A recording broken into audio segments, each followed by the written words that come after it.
In my opinion, it doesn't matter. It doesn't matter at all whether you call Tom Brady out or not. And here's the reason why. As a player, I wasn't a guy that was going to give bulletin board material. I wasn't really talking out of turn in that way. That wasn't the way that I went about things.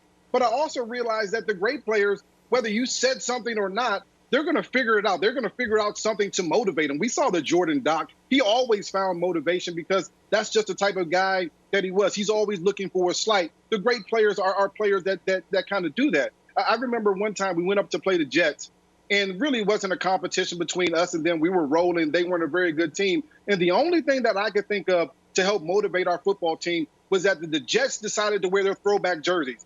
And I wasn't going to allow our team to be thought of as a homecoming game as the Jets because they wanted to wear their throwback jerseys.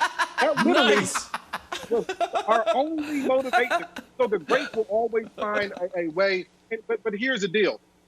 Tom Brady, Bruce Arians, Byron Leftwich, they're going to have to find a way to deal with Chase Young. They're going to have to find a way to block this kid. Of course, Montez Sweat has done a great job off the edge. And if you look at the last 5 games of the season, they found a way to protect Tom Brady. In the last 5 games, Tom has only been sacked 6 times. When you think about it, in the last 5 games, 4 of those 5 games, he's had over 345 yards and 15 touchdowns in those 5 games. They figured out that if you protect Tom Brady, he's going to get the ball down the field. He's going to throw the ball deep. And now that offense looks totally different. So Bruce Arians has figured it out. I know Byron Leftwich is going to find a way to try to make sure that they block up that front so that Tom Brady has time. And eventually they'll wear that defense down.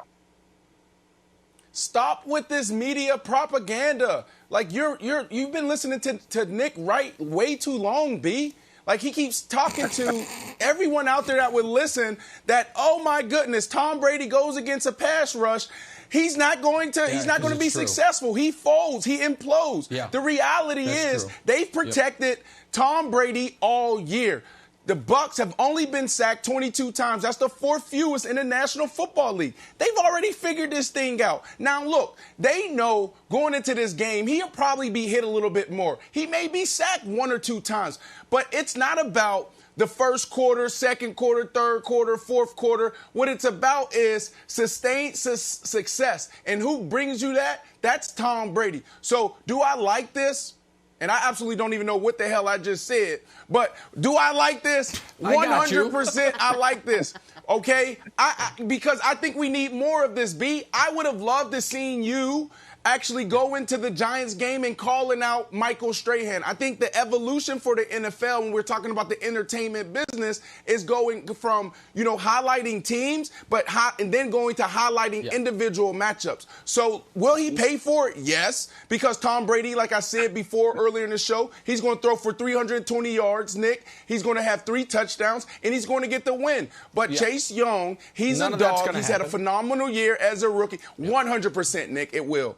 100%. Okay, so a number of things here. First of all, Brandon wants the NFL players to take a page out of Jalen Ramsey's book from the GQ interview of a couple years ago. Be like, he's trash, I guess he's cool, he's trash. And by the way, Brandon, I am right there with you.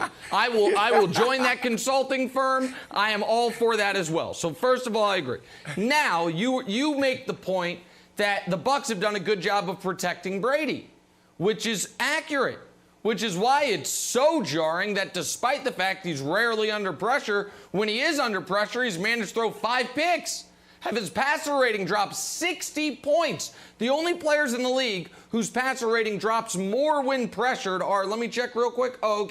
Drew Lock, whose passer rating dropped 70 points, and Brandon's second favorite quarterback in the league, Baker Mayfield, whose quarterback dropped 61 points. Even old tiny hands Jared Goff, his passer rating only drops 59 points when pressured. But the idea that you got to be careful of bulletin board material for Brady, I dismiss it because I saw the last time he played in the playoffs. Do you guys remember Wilds? I know you remember. Because Brady was putting up Instagrams of like an old lion. And he was like, oh, the lion's coming out of its cage. You question who owns the jungle. And Julian Edelman was selling merch on his off-brand website, JE11 or whatever the hell he was trying to do to beat TB12. It was like, oh, nobody believes in us, the underdog Patriots. And then That game ended with a Tom Brady pick six.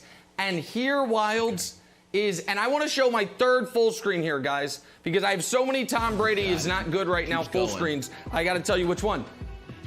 That's Tom Brady's last 3 playoff games.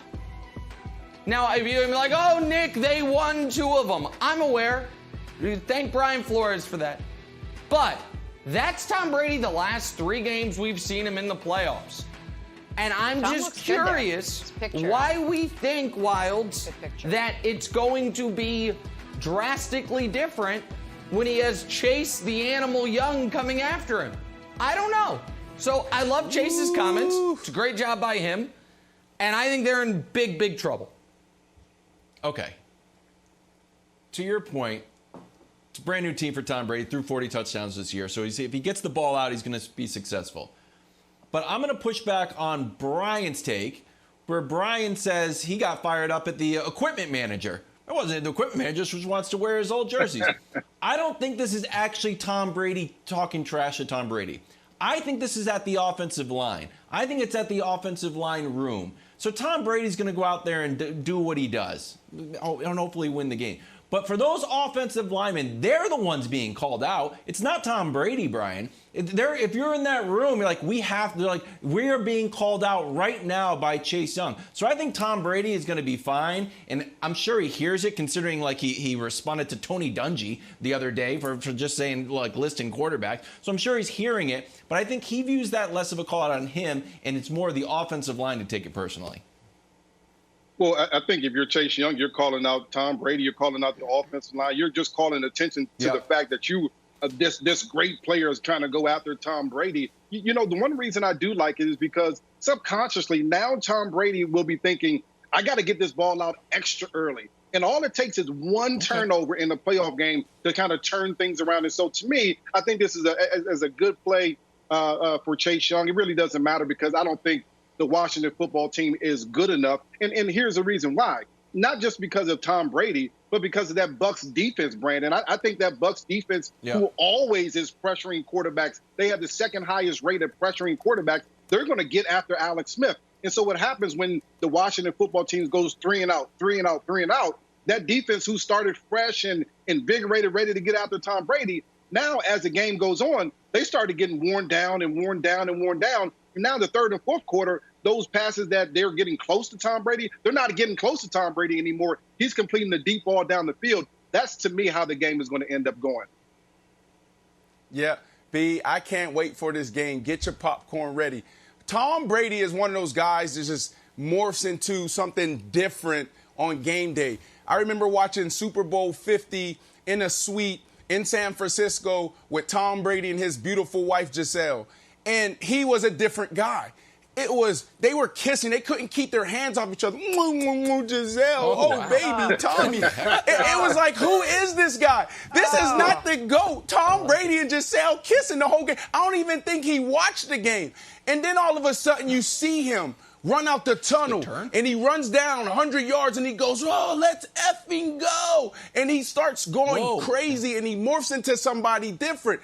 It reminded me of some of those players, like, you know, I even thought about myself. I thought about, you know, going out to practice, and I look at Vito for the Jets, and I'm like, Vito, if I drop 3 balls today, I just want to say sorry because that ball is going to go over the fence and into the lake, and they're probably going to ask you to get it. So I want to apologize to you before this practice. I also want to apologize to you, Vito, on game day because I don't know who I'm going to morph into, but you know I absolutely love you. Just give me grace. And that is Tom Brady. That's a lot of those guys. So I'm telling you, this guy is on another level. He's on a mission to not only win, but to win it in fashion and win it with a flair.